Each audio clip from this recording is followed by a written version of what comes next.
అభిషేకం స్వామికి అభిషేకం నిత్యం జరిగే అభిషేకం అభిషేకం స్వామికి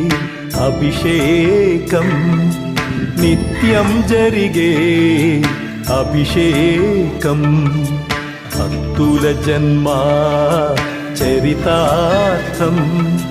అభిషేకం చేయించిన బాధలన్నీ మటుమాయ మనశ్శాంతి కలిగే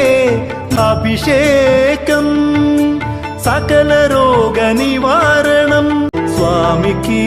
నిత్యాభిషేక వైభోగం స్వామికి నిత్యాభిషేక వైభోగం